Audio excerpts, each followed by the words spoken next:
سلطان محمود غزنوی کا دربار لگا ہوا تھا۔ دربار میں ہزاروں افراد شریک تھے، جن میں اولیاء، کتب اور ابدال بھی تھے۔ سلطان محمود نے سب کو مخاطب کر کے کہا، کوئی شخص مجھے حضرت خضر علیہ السلام کی زیارت کرا سکتا ہے؟ سب خاموش رہے۔ دربار میں بیٹھا ایک غریب دیہاتی کھڑا ہوا اور کہا کہ میں زیارت کرا سکتا ہوں۔ سلطان نے شرائط پوچھی تو عرض کرنے لگا، 6 ماہ دریا کے کنارے چلہ کاٹنا ہوگا، لیکن میں غریب آدمی ہوں، میرے گھر کا خرچہ آپ کو اٹھانا ہوگا۔ سلطان نے شرط منظور کر لی اور اس شخص کو چلہ کے لیے جو دیا گیا اور گھر کا خرچہ بادشاہ کے ذمہ ہو گیا۔ 6 ماہ گزرنے کے بعد سلطان نے اس شخص کو دربار میں حاضر کیا اور پوچھا تو دیہاتی کہنے لگا، حضور کچھ وظائف الٹے ہو گئے ہیں، لہذا 6 ماہ مزید لگیں گے۔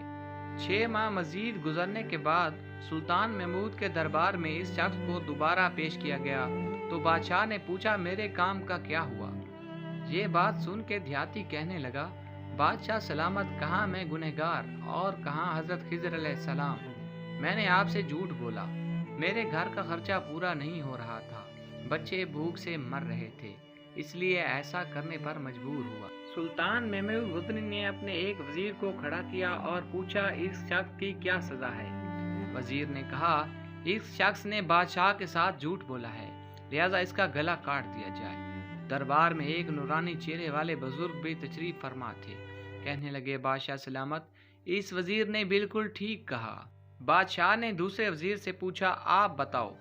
اس نے کہا کہ اس شخص نے بادشاہ کے ساتھ فراڈ کیا ہے، اس کا گلا نہ کاٹا جائے بلکہ اسے کتوں کے آگے ڈالا جائے تاکہ یہ ذلیل ہو کر مرے، اسے مرنے میں کچھ وقت تو لگے۔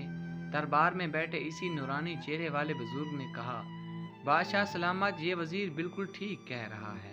سلطان محمود غزنوی نے اپنے پیارے غلام ایاز سے پوچھا، تم کیا کہتے ہو؟ ایاز نے کہا، بادشاہ سلامت، آپ کی بادشاہی سے 1 سال ایک غریب کے بچے پلتے رہے، آپ کے خزانے میں کوئی کمی نہیں آئی اور نہ ہی اس کے جھوٹ سے آپ کی شان میں کوئی فرق پڑا۔ اگر میری بات مانے تو اسے معاف کر دیں، اگر اسے قتل کر دیا تو اس کے بچے بھوک سے مر جائیں گے۔ ایاز کی یہ بات سن کر محفل میں بیٹھا وہی نورانی چہرے والا بابا کہنے لگا، ایاز بالکل ٹھیک کہہ رہا ہے۔ سلطان محمود غزنوی نے اس بابا جی کو بلایا اور پوچھا، آپ نے ہر وزیر کے فیصلے کو درست کہا، اس کی وجہ مجھے سمجھائی جائے۔ بابا جی کہنے لگے، بادشاہ سلامت، پہلے نمبر پر جس وزیر نے کہا کہ اس کا گلا کاٹا جائے وہ قوم کا قصائی ہے، اور قصائی کا کام ہے گلے کاٹنا۔ اس نے اپنا خاندانی رنگ دکھایا، غلطی اس کی نہیں، آپ کی ہے کہ آپ نے ایک قصائی کو اپنا وزیر بنا لیا۔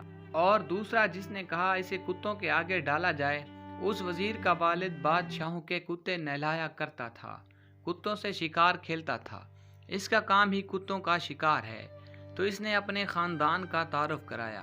آپ کی غلطی یہ ہے کہ ایسے شخص کو وزارت دی، جہاں ایسے لوگ وزیر ہوں وہاں لوگوں نے بھوک سے ہی مرنا ہے۔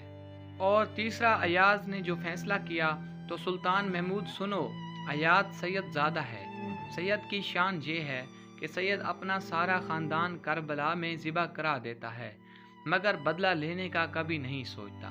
سلطان محمود اپنی کرسی سے کھڑا ہو جاتا ہے اور ایاز کو مخاطب کر کے کہتا ہے، ایاز، تم نے آج تک مجھے کیوں نہیں بتایا کہ تم سید ہو؟ ایاز کہتا ہے، آج تک کسی کو اس بات کا علم نہ تھا کہ ایاز سید ہے، لیکن آج بابا جی نے میرا راز کھولا، آج میں بھی ایک راز کھول دیتا ہوں۔ اے بادشاہ سلامت، یہ بابا کوئی عام ہستی نہیں، یہی حضرت خضر علیہ السلام ہے۔